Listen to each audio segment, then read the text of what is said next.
నమస్తే జంపన్న గారు. నమస్తే. యూట్యూబ్ ఇంటర్వ్యూకి వచ్చినందుకు మీకు ధన్యవాదాలు.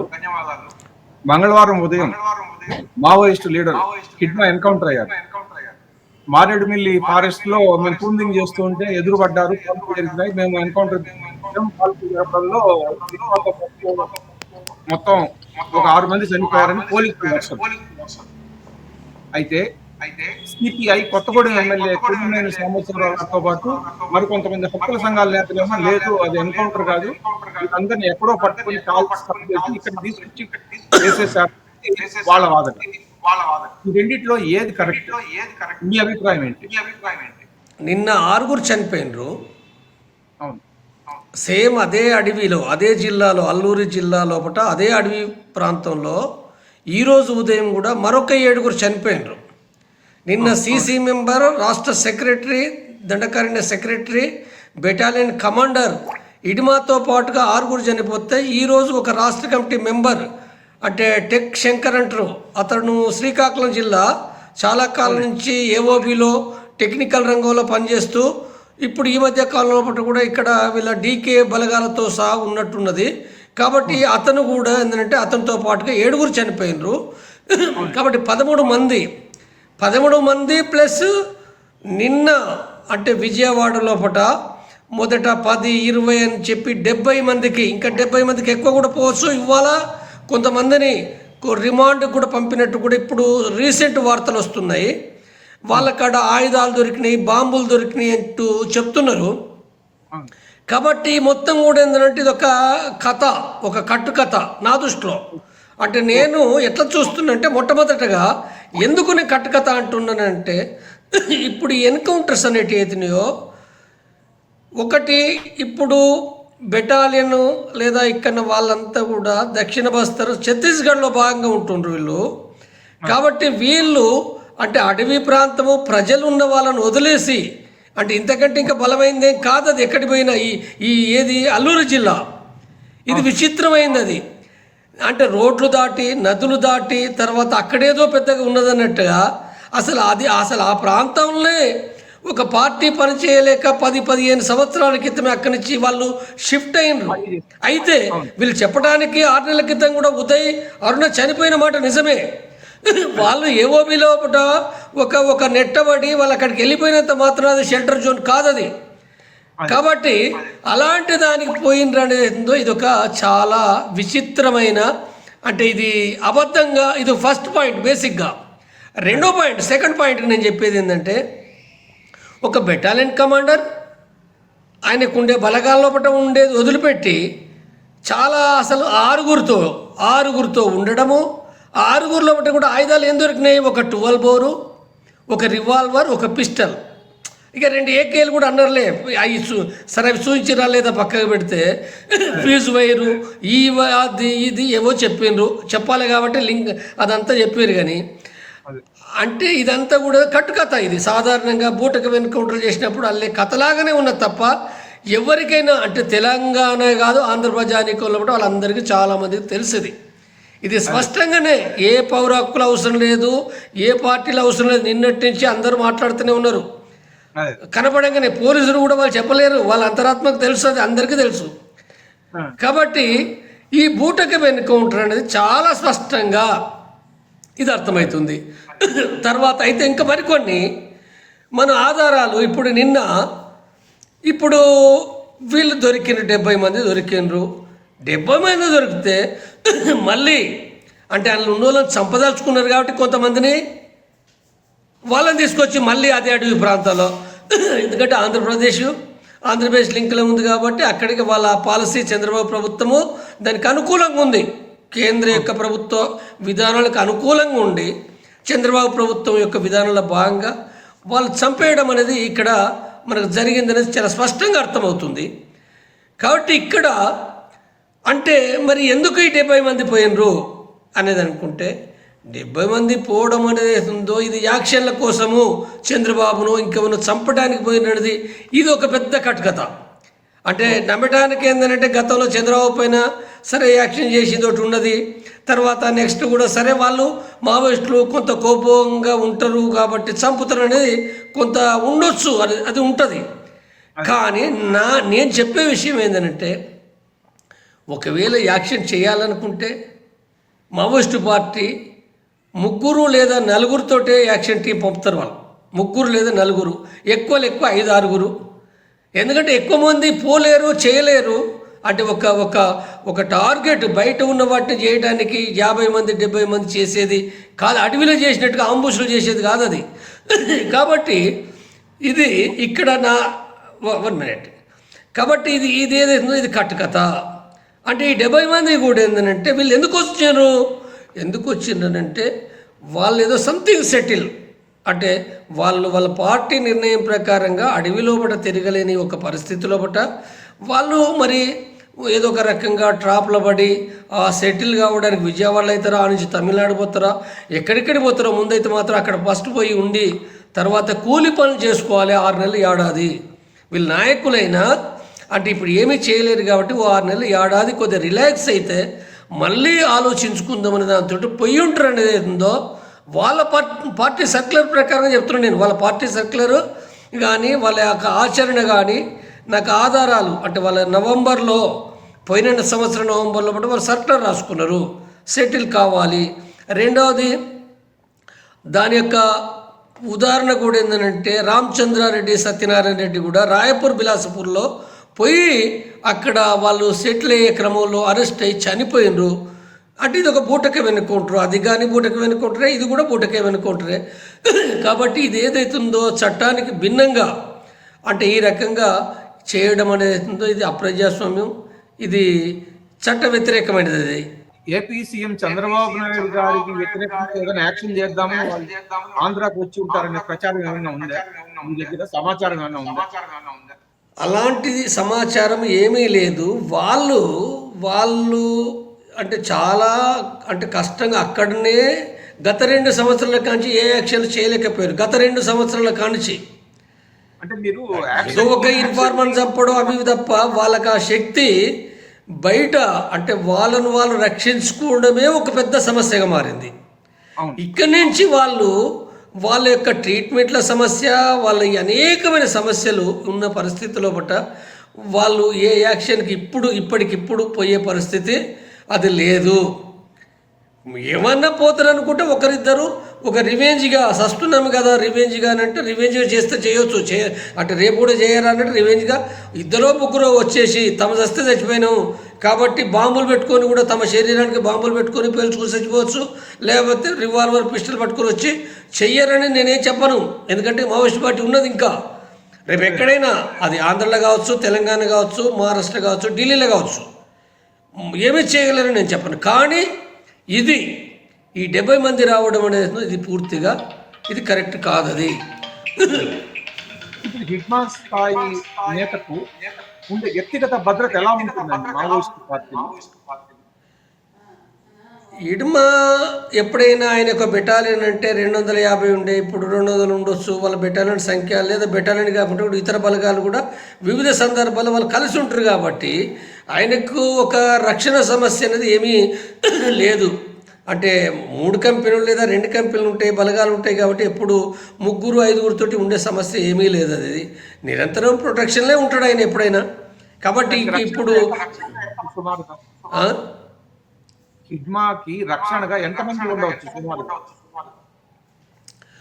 ఎంతమంది అంటే ఇప్పుడు నిరంతరము ఇంతే ఉంటారంటే మనం చెప్పలేము. 150-200 మంది బెటాలియన్ ఉంటే ఒక్కోసారి 50 కూడా ఉండొచ్చు. కొన్ని సందర్భాల్లో పనుల రీత్యా అటు ఇటు పోతారు కాబట్టి ఎప్పుడు ప్రతిరోజు 150 ఉండరు కదా. కాబట్టి అది మార్పు ఉంటే ఉండొచ్చు, ఆ మార్పు ఉంటుంది. కానీ ఇప్పుడు ఆ మార్పు అనేది 6 ఉండడం అనేది, తర్వాత ఆయుధాలు లేకుండా ఉండడం అనేది, జిల్లా కానీ జిల్లా లోపల, రాష్ట్రం కానీ రాష్ట్రంలో బట్ట అసలు ఉద్యమానికి ఎలాంటి సంబంధం లేని ప్రాంతంలో బట్ట అది ఉండడం అనేది ఇది చాలా అది వింతైన విషయం. అది ఉండదు, జరగదు. అది ఒక ప్రచారం ఒకటి జరుగుతోందండి. అసలు హిట్మాతో పాటు చాలా మంది లొంగిపోవటానికి ఇక్కడికి వచ్చారు. వీళ్ళు పోలీస్ అధికారులు కూడా అనుసరించారు. వచ్చిన తర్వాత ఏదో మారిపోయి ప్లాన్ మారిపోయి ఎన్కౌంటర్ జరిగింది అనేటువంటి ఒక ప్రచారం అయితే బాగా జరుగుతోంది. మీ దృష్టికి వచ్చింది? అంటే నా ఉద్దేశంలో లొంగిపోవడానికి అనేది కొంత అవకాశం తక్కువ. నేను ఎందుకంటున్నంటే అంటే అసలే 100% ఉండదని కాదు, కానీ అవకాశం ఏంటంటే వాళ్ళకు కొంత అనుకూలంగా తెలంగాణ నుంచి లొంగిపోతారు చాలామంది. తెలంగాణలో పట్ల కూడా అంటే సీసీ మెంబర్లు, రాష్ట్ర కమిటీ మెంబర్లు లొంగిపోతున్నారు. తెలంగాణ ప్రభుత్వం కూడా అది అంటే ఒక ఎన్డీఏలో భాగంగా లేదు కాంగ్రెస్ ప్రభుత్వము. రెండవది కూడా ఏంటంటే గత 6 నెలల నుంచి కూడా వాళ్ళు ఏమి అంటే ఎన్కౌంటర్లు లేవు, అరెస్ట్ లేవు. కాబట్టి వాళ్ళు కొంత ఇక్కడ గవర్నమెంట్ కొంత పీస్ఫుల్గా అంటే మావోయిస్టుల విషయంలో పీస్ఫుల్గా కొంత కొనసాగుతున్నది. కాబట్టి వాళ్ళు ఒకవేళ కావాలనుకుంటే ఇక్కడ లొంగిపోవాల్సి ఉంటుంది. కానీ మరి అక్కడికి పోవడం అనేది ఆంధ్రను వాళ్ళు నమ్మరు యాక్చువల్గా చెప్పాలంటే నా దృష్టిలో పట. ఎందుకంటే అది బీజేపీ ఎన్డీఏల భాగము, చంద్రబాబు ప్రభుత్వం అనేది ఉంటుంది. కాబట్టి చంద్రబాబు ప్రభుత్వం అంటే కూడా వాళ్ళకు వ్యతిరేకంగా ఉంటుంది, సీరియస్ వ్యతిరేకత ఉంటుంది చంద్రబాబును. అంటే మొదటి నుంచి కూడా అవన్నీ ఉంది కాబట్టి చంద్రబాబు ప్రభుత్వం వాళ్ళు నమ్మరు వాళ్ళు. కాబట్టి మరి ఎందుకు ఆంధ్రాలో అడుగు పెట్టారు? నేనంటే లొంగిపోవడం అనేది తక్కువ అవకాశం ఉంది. కాబట్టి ఒకవేళ ఏమైనా ఉంటే ఛత్తీస్గఢ్లో ఉంటాం వాళ్ళకి అవకాశం ఏముందనంటే ఇప్పుడు ఛత్తీస్గఢ్లో అంటే దాదాపు 250 మంది అంటే రూపేష్ ఆసన్న యొక్క నాయకత్వంలో పట్టు కూడా వాళ్ళు సాయుధ పోరాట విరమణ చేసిండ్రు. వాళ్ళు పోయిన వాళ్ళు కూడా ఏంటంటే సరే ఏదో ఒక రకంగా అయితే సరే ఇప్పుడు కొంత వాళ్ళు ఉంటుండ్రు. సరే ఇంకా వాళ్ళు ఇంకా అక్కడి నుంచి కంట్రోల్ నుంచి ఇంకా గ్రామాలకు రాలే, కానీ వీళ్ళకి కూడా వార్తలు తెలుస్తున్నాయి. కాబట్టి ఒకవేళ ఉంటే ఛత్తీస్గఢ్ పోవచ్చు వాళ్ళు. చంద్రబాబు కంటే కూడా ఛత్తీస్గఢ్ పోయడానికి అంటే వాళ్ళది కూడా ఛత్తీస్గఢే కాబట్టి వాళ్ళకున్న లింక్స్ కూడా ఏంటంటే ఇప్పుడు ఆల్రెడీ ఆశన్న కూడా ఫోన్ నెంబర్ కూడా ఇచ్చిండు, చెప్తుండు మీరు రండి అనే విషయాన్ని కూడా చెప్తుండు. కాబట్టి ఒకవేళ ఉంటే అది జరగాలి. కానీ ఎక్కువ అవకాశం ఏముందనంటే అంటే ఇప్పుడు ఇడుమ సాయుధ పోరాటానికి కట్టుబడి ఉన్న నాయకుడు, అంటే సాయుధ పోరాటానికి కట్టుబడి ఉన్నాడు. కాబట్టి అంటే మొన్న కూడా వాళ్ళు అంటే దేవజీయులు మరి ఎవరు మనకు కరెక్ట్ తెలియదు, కానీ సాయుధ పోరాటం చేస్తామని ప్రకటించిన నేపథ్యంలో అంటే ఇడుమ సరెండర్ కోసం ఆలోచిస్తుందో మనం ఊహించడానికి కూడా అవకాశం చాలా తక్కువ ఉంది. అవకాశం లేదు అది. అంటే ఇంత తొందరగా ఈ 10 రోజుల్లో అంటే సరెండర్ కాబోతుండని మనం అనుకోలేము. అంత త్వరగా ఆంధ్రకు సరెండర్ అని కూడా ఏమీ ఊహించలేము. కాబట్టి ఆయనే చనిపోవడానికి ఏంటంటే ఎక్కడైతే ఉందో చనిపోయడానికైనా సిద్ధమై సాయుధ పోరాటాన్ని వదలకుండా చనిపోయడానికి సిద్ధపడ్డాడు. ఆయనే చనిపోయే అవకాశం నేను తెలుసు ఆయనకు. కాబట్టి ఈ పరిస్థితిలో వేరే కాడ ఒక 6 నెలలు అంటే వాళ్ళ పార్టీ కూడా మావోయిస్టు పార్టీ కేంద్ర కమిటీ గతంలో చెప్పింది. కాబట్టి దానికి అనుగుణంగా వాళ్ళు 6 నెలలు 1 ఏడాది ఎక్కడైనా కూలి ఏదో అంటే వాళ్ళు ఏం ఉద్యోగాలు చేయలేరు కదా, వ్యాపారాలు ఏం చేయలేరు కదా, డబ్బులేం కూసుని తింటే లక్షల కోట్లు ఎక్కడి నుంచి రావు కదా, కూలి పని చేయాలి. కూలి పని చేయడం అంటే ఎక్కడొక్కడ ముందు వాళ్ళకి తెలిసిన కాడికి పోవాలి కదా. అంటే తెలిసింది ఎట్లా? తెలంగాణ తెలుసు వాళ్ళకు, తెలంగాణ వీళ్ళకి కాదు తెలిసేది. అంటే ఛత్తీస్గఢ్ నుంచి తెలంగాణకు ఆ సౌత్ బస్తా నుంచి వలస పోయినరు సల్వాజూడం కారణంగా. తర్వాత ఆంధ్రకు పోయినరు, విజయవాడలో ఉన్నారు, విశాఖలో ఉన్నారు, తర్వాత తమిళనాడులో ఉన్నారు. కాబట్టి ఒకవేళ కనుక వాళ్ళు అక్కడికి అంటే ఇప్పుడు మిగిలిన కాడికి పోయినరా లేదా మనకు తెలియదు, వాళ్ళు ఏమున్నారు ఏం లేదో తెలియదు. తర్వాత వాళ్ళకున్న సంబంధాలు కూడా పోవాలంటే వీళ్ళకి ఎవరికి ఎట్లా పోతారు? వీళ్ళంతా అంటే ఒక 15 ఏళ్ళు 18 ఏళ్ళ వయసులో పాటలకు వచ్చారు ఉన్నారు. మరి వీళ్ళకు బస్సు తెలియదు, రైలు తెలియదు, పట్నం తెలియదు.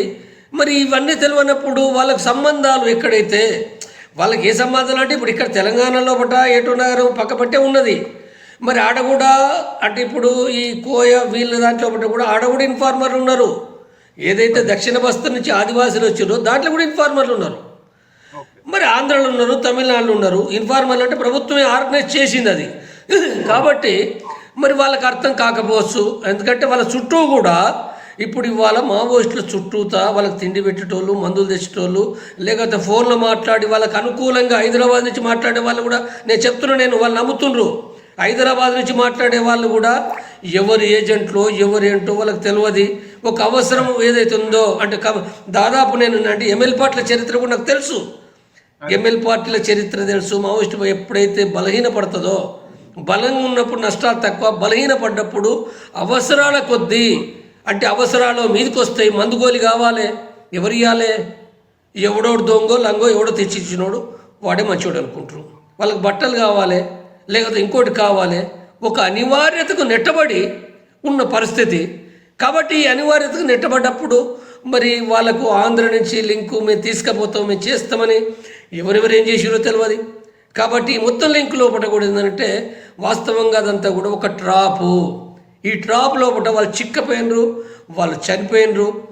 కాబట్టి నేనేమంటున్నంటే అసలు వాస్తవంగా వాళ్ళు ఆ రకంగా అసలు అక్కడ పోయి సెటిల్ కావాలనుకోవడం, బతకాలనుకున్నాడే నా దృష్టిలో తప్పు. తప్పు అని అంటే నేను ఒక్కరిద్దరు కాదు, నేను స్పష్టంగా చెప్తున్నది ఏంటంటే నువ్వు ఎక్కడికి పోయినా 6 నెలలు బతకొచ్చు, ఏడాది బతకొచ్చు, కానీ తప్పనిసరిగా ఇంటెలిజెన్సీ చాలా చాలా బలంగా ఉంది. నీ కదలిక నీకు ఇన్ఫార్మర్ లేకున్నా ఇప్పుడు ఈ దళాలు పనిచేసి వచ్చిన వాళ్ళు అక్కడ ఉండి పనిచేసే క్రమంలో మనం మాట్లాడే మాట, మన వేషధారణ, మనం అసహజంగా కొన్ని విషయాలు మాట్లాడుతున్నప్పుడు ఈజీగా దొరికిపోతారు. నాలాంటోనికే నేను బయటకు వచ్చినప్పుడు నాకు ఇదంతా తెలంగాణ నాకు తెలిసే, అంటే మనము అబద్ధాలు ఆడలేము, ఆ తర్కం చేయలేము, ఒక రకమైన ఉంటుంది. కాబట్టి మరి వీళ్ళు దొరికిపోయింది కదా, చాలా సందర్భాల్లో దొరికిపోయింది కదా, మనం బయటికి పంపినప్పుడు సెటిల్ చేసినప్పుడు కూడా దొరికిపోయినరు. కాబట్టి ఇది ఒక ప్రమాదకరమైన విషయం. మావోయిస్టు పార్టీ కూడా నేను ఈ సందర్భంలో చెప్తున్నా, మీరు ఇలాంటి పిచ్చి పనులు చేయకండి. మీరు చేస్తే యుద్ధం చేస్తారా చేయండి, లేకపోతే లొంగిపోండి, ఏం నష్టం లేదు. లొంగిపోతే ఏం అవమానం కాదు, ఇజ్జతి కాదు. ఈడ తెలంగాణలో కూడా కొద్దిమంది మాట్లాడేటోళ్ళు వాళ్ళకి ఏమి తెలియదు. నేను చెప్తాను కదా, ఉత్తగానే సాయుధ పోరాటం అంటారు.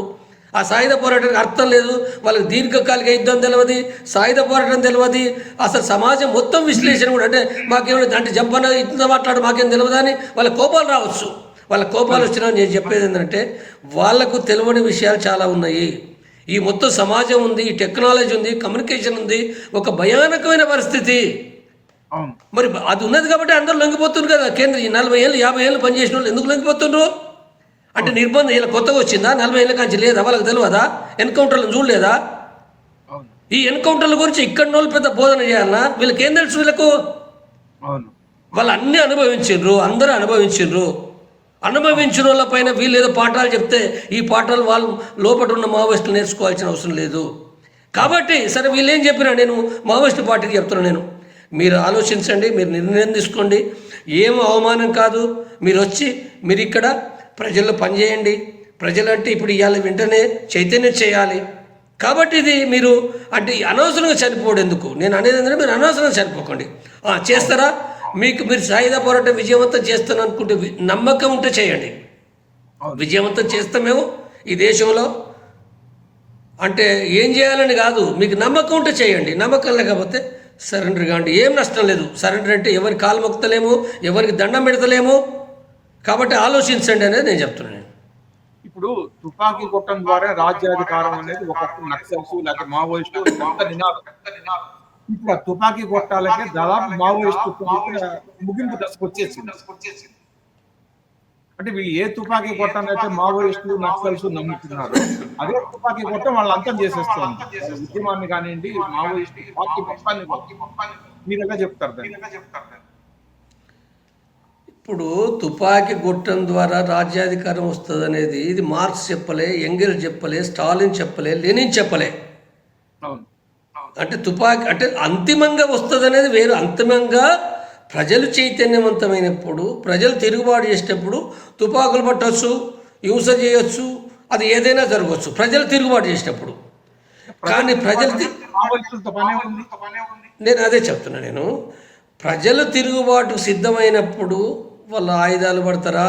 ఈ 12 AK-47 కాదు, పెద్ద పెద్ద ఆయుధాలు ఎన్నైనా పట్టవచ్చు. వీటికంటే 100 రెట్ల 1000 రెట్ల ఉన్న ఆయుధాలు కూడా పట్టవచ్చు. ఏమున్నది? పోలీసుల దగ్గర తుపాకులు అంటే ఆ తుపాకులు ప్రజలే అవుతాయి. మిలిటరీ దగ్గర తుపాకులు అంటే ఆ మిలిటరీ సగం వస్తుంది అంటారా నేను. ప్రజలు తిరుగుబాటు చేస్తే ఆ మిలిటరీ వస్తుంది. ఎందుకంత అది? కాబట్టి ఇప్పుడు అంటే నేను మార్క్స్ ఎంగెల్స్ లెనిన్ ఏం చెప్పిందంటే మీరు ముందు చైతన్యం చేయండి, ప్రజలను సిద్ధం చేస్తే వాళ్ళు సిద్ధమైతే కదా. నీ రాజ్యం ఏందో ఎవరికి తెలియదు, నీ సోషలిస్ట్ రాజ్యం ఏందో తెలియదు, నువ్వు ఎట్లా తిరుగుబాటు చేయాలో తెలియదు, నువ్వు ఏం సంఘాలు లేవు, చైతన్యం లేదు, నీ విలువలే లేవు. కమ్యూనిస్ట్ పార్టీ అంటే ఇప్పుడు చూడండి ఎవరి విలువలు ఉన్నాయండి ఇక్కడ. Communist party విలువలనయా? కమ్యూనిజం అంటే తెలుసా? ఎంత తెలుసు? తర్వాత అసలు ఏ ప్రజలను ఆర్గనైజ్ చేసినాం? నలుగురు కాదు, ఇప్పుడు ఎన్కౌంటర్లు అయితే అంటే 10 మంది ఇక్కడ ర్యాలీ చేయలేరు, ధర్నా చేయలేరు. సుందరయ్య భవన్ లోపల లక్షలు వసూలు చేసి మీటింగ్ పెడితే ఎంతమంది వస్తుందండి? వచ్చేది 100 మంది రారు. ఆ 100 మంది ఏదంటే సుందరయ్య భవన్కు ఇటు దగ్గరే 1-2 గంటల దూరం ఉన్నోళ్ళు, ముసలోళ్ళు, మన పార్టీ కదా మన కదా అని చెప్పి మనుషులు తప్ప టైంపాస్కి పోయి మాట వినేది లేదు, పాడలేదు. యోగని స్పీచ్లు వాడు ఇస్తాడు, వచ్చేస్తారు. కాబట్టి ఇక్కడ మీరు ముందు సిద్ధం చేయండి. మీరు సాయుధ పోరాటం ఉంటుంది కదా, మరి ఆంధ్ర తెలంగాణలో బట్టి ఏం చేశారు? 20 ఏళ్ళ కింద కూడా ఇక్కడ ఏ సాయుధ పోరాటం చేశారు? అంటే మావోయిస్టు పార్టీ ఇక్కడ ఉండటానికి లేక దండకారణం ఉంటుంది, ఎన్కౌంటర్లు అవుతుండ్రు. మీరు చేయండి, ఇక్కడ ఉద్యమాలు చేయండి, ప్రజలు కదిలించండి.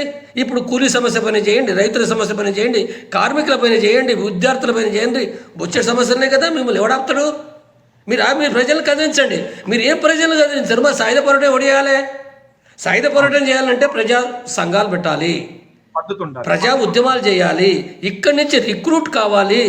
నువ్వు రిక్రూట్ అనేది ఏందో ఇక్కడ టెస్ట్ పై కావాలి, ఇక్కడ టెస్ట్ కావాలి, ఏడాది 6 నెలలు టెస్ట్ కావాలి. ఇది కదా. నీ ఏ సంఘం లేదు ఇక్కడ. సంఘాలున్నాయా? అన్ని నిషేధానికి గురైనాయి. 20 ఏళ్ళ కింద నిషేధానికి గురైనాయి. ఏ సంఘాలున్నాయి? విరుసం విప్లవ సంఘమా? పౌర హక్కుల కోసం ఉన్నది, అదేమన్నా విప్లవ సంఘమా? అదేమన్నా ప్రజలను కూడబట్టి సాయుధ పోరాటం చేస్తుందా? మరి అది చెప్పుకోవాలి. అది ఎన్కౌంటర్లు అయినప్పుడు ఒక హక్కుల గురించి మాట్లాడే సంఘం అది. హక్కుల సంఘము సాయుధ పోరాటానికి పంపదు కదా, పంపుతుందా? పంపిన రాయనడన్న వీళ్ళు. కాబట్టి ఇక్కడ ఏదైతుందో ఇప్పుడు ఏ సంఘాలు లేవు, ఇప్పుడు కాదు ఎప్పుడు లేవు.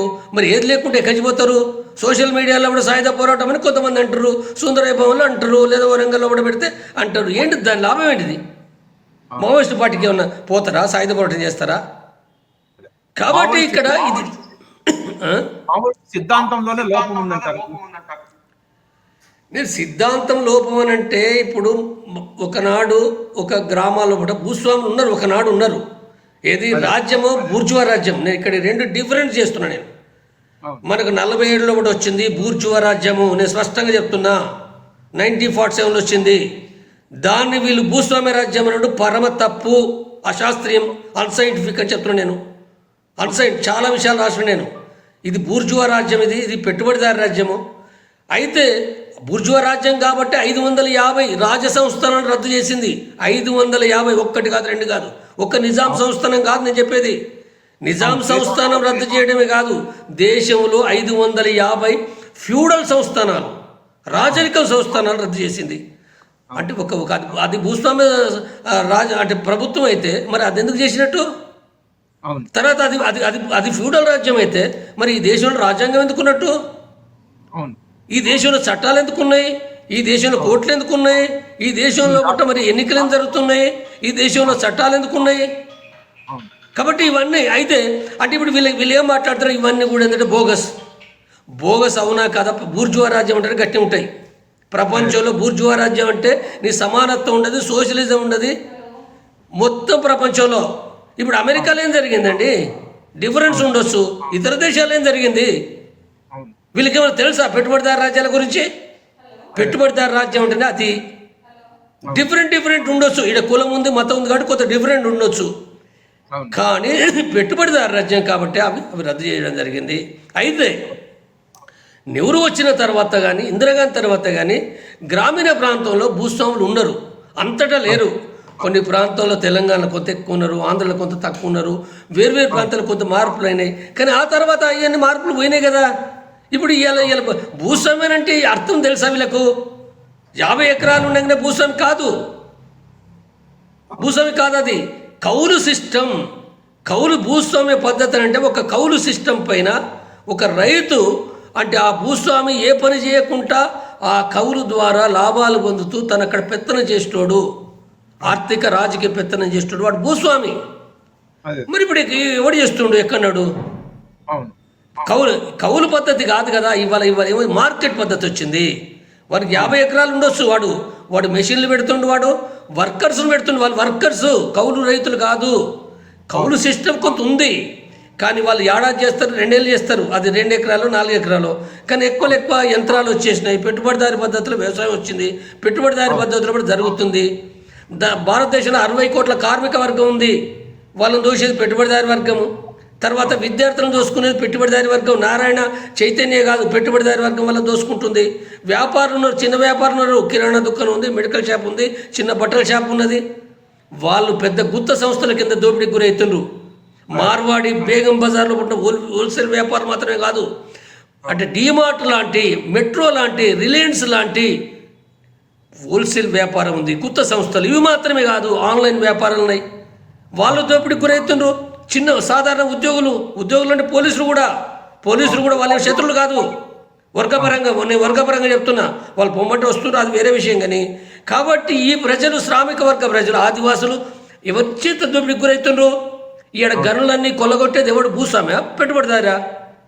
ఆదివాసుల్లో కూడా అన్ని గనులే కదా, దండకారణ్యం అదే మొత్తం టోటల్ భారతదేశంలో బట ఆ ఆదివాసులను దోపిడీ చేసేది పెద్ద పెద్ద పెట్టుబడిదారులు. కాబట్టి ఇక్కడ నీకు శత్రువు ఎవడంటే పెట్టుబడిదారుడు. దాంట్లో పెద్దోడు చిన్నోడున్నాడు, వాడు గుత్త వాటి కార్పొరేట్ అనొచ్చు, నువ్వు ఏమన్నా అనొచ్చు, పేరు ఏమైనా పెట్టచ్చు. అలా పెద్దోడు ఉన్నాడు, చిన్నోడు, పెట్టుబడిదారు అంటే పెట్టుబడిదారుడే. కాబట్టి ఇక్కడ నువ్వు శత్రువు అర్థం చేసుకోవు, నీ రాజ్యం అర్థం చేసుకోవు, లేని భూస్వామ్యం పట్టుకొని ఉంటావు. ఇప్పుడు ఇవన్నీ ఈ తప్పు కదా. ఇప్పుడు చైనా లాగా నేను అందుకోసం చెప్తున్నా. ఇప్పుడు అంటే పులిని చూసి నక్కవాత పెట్టుకున్నట్టుగా మనం ఇక్కడ గతంలో భూస్వాములు ఇప్పుడు కాబట్టి కొంత చేసినాము నక్సలైట్లు అన్నాడు గొప్పలే. అంటే ప్రజలకు ఉపయోగపడ్డారు. విప్లవం అది ఆ సంగతి పక్కకు పెడితే ప్రజలకు కొంతవరకు ఉపయోగపడి, మావోయిస్ట్ పార్టీ చాలా ఉపయోగపడ్డది. కానీ ఇప్పుడున్న పరిస్థితుల్లో కూడా వాళ్ళు ఏం చేయలేరు. వాళ్ళు ఆలోచించుకొని ప్రజలు చైతన్యవతి. మీరు ఇంతకుముందు మాట్లాడుతూ లొంగిపోయే అవకాశం లేదు అన్నారు, మీరు ఆలోచన కూడా ఉండదు అన్నారు. అయితే జర్నలిస్ట్ రాసినటువంటి ఒక లేఖలో లొంగిపోవడానికి సిద్ధపడినట్టుగా ఉంది. అంటే ఇప్పుడు ఈ లేఖ అనేది ఉందో అది ఏ జర్నలిస్టు, తర్వాత ఏ వార్త వచ్చింది, ఎవరు పంపిర్రు, అది ఇడిమా పంపిండా, ఇడిమా పంపాలనుకుంటే సరెండర్ అయితే చాలా ప్రశ్నలు అవుతాయి. సరెండర్ కోసం అనుకున్నప్పుడు జర్నలిస్ట్ పంపుడు ఏంది? నువ్వు మొత్తం మీడియాకు కూడా ఏంటంటే దాని ఒక స్పష్టంగా అంటే తనకు కూడా తెలుసు కదా, అంటే ఈజీగా అట్లా లొంగిపోతే చంపేస్తారనే విషయం కూడా తెలుసు కదా. కాబట్టి కొంతమంది మావోయిస్టులు లొంగిపోయినప్పుడు ఆ జర్నలిస్ట్ ద్వారానే గవర్నమెంట్ తో ఉత్తర ప్రత్యుత్తరాలు జరిపి మధ్యలో టిప్పింగ్ చేసి లొంగిపోయారనేది ఒక. అదే ఇప్పుడు ఆ వార్త వేక్ న్యూస్ ఏ జర్నలిస్టు ఏంటిది అంటే ఇప్పుడు ఇంటెలిజెన్స్ వాళ్ళు రకరకాల సృష్టించవచ్చు. ఇంటెలిజెన్స్ వాళ్ళు సృష్టించవచ్చు. ఈ జర్నలిస్ట్ ఎవరు, ఈయన ఎందుకు చెప్తుండు, అసలు వీళ్ళ కల్పన ఏంటిది, అసలు ఇడుమ రాసిన దానికి ఆధారం ఏంటిది, ఇడుమ రాసినట్టే ఆయన ఒక్కడైతే మరి అంతమందిని ఎందుకు 70 మందిని ఎక్కడ తీసుకుపోయిండు, ఎడబెట్టిండు, ఇవన్నీ మరి ఆ జర్నలిస్ట్ వచ్చి ఆయన స్వయంగా చెప్పాలి కదా. మరి అంత ఆ జర్నలిస్ట్ ఏదో మరి అంటే ఇప్పుడు ఆ లేఖ రిలీజ్ చేసిండు కదా, రైట్, లేఖ రిలీజ్ చేసిండు. మరి నువ్వు నీకు దమ్ముంటే ఏంటంటే నువ్వు తీసుకొచ్చి ఏంటంటే నేను చేసిన నిజాయితీగా చేసిన, పోలీసు వాళ్ళు చంపినట్టు చెప్పు, నువ్వు రిపోర్ట్ చెప్పు, నువ్వు వాడా సాక్ష్యం చెప్పు. నువ్వు లేఖ రిలీజ్ చేసి అంటే దొంగ లెటర్ పంపుతున్నావా? లేఖ రిలీజ్ కాలేదండి. ఆ జర్నలిస్ట్ కి హిట్మా లేఖ రాశారు, తను లొంగిపోవడానికి రెడీగా ఉన్నారని చెప్పారని మాత్రమే ప్రచారంలో ఉంది. అవునండి, ప్రచారమే కాదు, లేఖ కూడా వచ్చింది, సోషల్ మీడియాలో చెక్కలు కొడుతుంది. సోషల్ మీడియాలో నాకు ఇలా ఒక టీవీ ఛానల్ వాళ్ళు కూడా వచ్చి అది చదివి వినిపించారు. సరెండర్ అవుతున్నామని సోనును ఆశనం తిట్టినట్టుగా అదంతా చదివి వినిపించిండ్రు. కాబట్టి నేను ఇది అంటే ఇంటెలిజెన్స్ వాళ్ళు అన్ని డైవర్షన్స్ సమాచారాన్ని వెదజల్లుతారు ఒకటి. కాబట్టి ఏంటంటే ఈ లేఖపైన ఆధారపడి మన ఇంతకుముందు చెప్పింది ఏదైతుందో ఇడుమాను నా దృష్టిలో పట్ల అదే తప్ప ఇవి డైవర్షను విషయాలు ఇవన్నీ. అంటే ఇడుమాను అంటే అట్లా 2-3 ఉన్నాయి. ఒకటో ఇడుమా ఈ మొత్తం కూడా జరుగుతుంది కాబట్టి ఇడుమా యొక్క అప్రతిష్ట పాలు చేయడానికి, అంటే ఇడుమా అనేది ఏదో ఆయన సాయుధ పోరాటానికి కట్టుబడ్డాడు, సరే ఆయన వేరేక్కడ సెటిల్ అయిదాం అనుకున్నాడు. కాబట్టి ఇడుమా అనేది ఒక నాయకుడిగా, గొప్ప వీరుడుగా, అంటే ఒక గుండాదూరుగా, ఒక బిర్సా ముండలాగా, ఒక అల్లూరు సీతారామరాజులాగా అంటే ప్రజానీకంలో వస్తుంది కదా. ప్రజానీకంలో ఒకట ప్రభుత్వం ఏమైనా చెప్పిన ఈ పోలీసు అధికారులు దుష్టుడు, దుర్మార్గుడు ఏమని అంటారు. నువ్వు ఏమన్నా నేను చెప్తున్నా, ఈ సమాజంలో ఒకట ఇడుమ ఒక హీరోగానే ఉంటాడు తప్ప విలన్ కాదు. కాబట్టి అదంతా కూడా ఏంటంటే దీనిని అంటే దాన్ని ఫెయిల్ చేయడానికి వాళ్ళు చేస్తున్న అనేక ప్రయత్నాలు, అంటే వాళ్ళు చేసేడు వాళ్ళు చేస్తారు. వాళ్ళు కానీ ప్రజలు నమ్మేది నమ్ముతారు కదా. ఇడమాను హీరోగానే చూస్తారు. అవును అవును అవును. ఇప్పుడు హిడ్మా ఎన్కౌంటర్ అనేది ఒక ట్రాప్ అంటారా, పోలీసులు వేసిన ట్రాప్ అంటారా? కావచ్చు, అది ట్రాఫ్ ఉంటుంది, ఇన్ఫార్మల్ ఉంటుంది. లేకపోతే ఇంతమంది ఎట్లా దొరుకుతారు, 70 మంది ఎట్లా దొరుకుతారు ఇంత తొందరగా? వాళ్ళు పోయింది 10 రోజుల క్రితమే. మొన్నటి దాకా అక్కడ డీకేలు ఉన్నారు, వాళ్ళు ఉన్నమాట 10 రోజుల క్రితమే. వాస్తవంగా నేను ఇంకోటి చెప్తా, 10 రోజుల కింద డీకేలు ఉండి అల్లూరు సీతారామరాజు కాడికి పోవాలనంటే, ఒక దళం పోవాలనంటే కూడా అట్లా కూడా చాలా టైం పడుతుంది. రోడ్లు నదులు చూసుకుంటూ పోవాలి కాబట్టి 1-2 నెలలు పడుతుంది అది. అంటే చూసుకుంటూ దగ్గర 60 కిలోమీటర్లు వస్తుంది, కానీ 60కి ఎందుకంటే రకరకాల పోవాలి కాబట్టి ఇవన్నీ అబద్ధాలే. ఇంకా చాలా ఉన్నాయి నేను చెప్పాలంటే. కాబట్టి ఇది ఏంటంటే, ఇప్పుడు ఆయనే 10 రోజుల క్రితమే అక్కడి నుంచి వెళ్ళినట్టుగా చాలామంది ఆ గొల్లపిల్లి చాలామంది చూసారు, కలిసి మాట్లాడే చాలామంది ఇవన్నీ బయటకు వస్తున్నాయి. ఇడుమా ఎవరెవరితో మాట్లాడు ఏంటి ఇవన్నీ వస్తున్నాయి. కాబట్టి ఆయనే మారేడుమిల్లి కాదు, ఇక్కడ గొల్లపల్లి అని అంటే ఇప్పుడు చెర్ల దగ్గర ఉంటుంది, ఖమ్మం బార్డర్లో ఉంటుంది, ఛత్తీస్గఢ్ దక్షిణ బస్తర్ బార్డర్లో ఉంటుంది.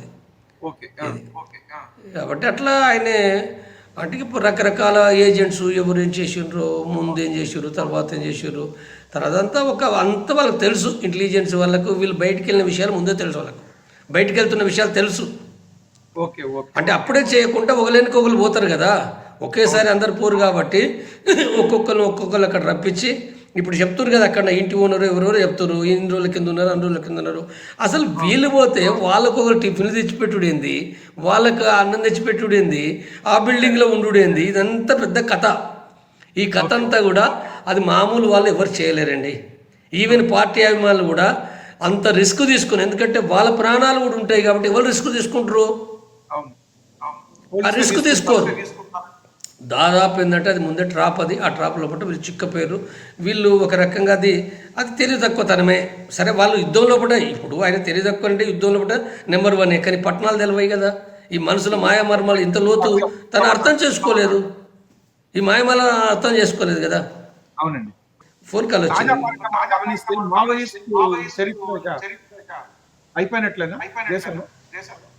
నేనేమనుకుంటలేనండి, మావోయిస్టు పార్టీ చరిత్ర అయిపోయింది అనేదితో నేను 26 మార్చి నాటి కూడా అయిపోద్ది అనుకుంటలేను, ఆ తర్వాత కూడా అయిపోతుంది అనుకుంటలేను. మావోయిస్టు పార్టీ చరిత్ర ఏదైతుందో,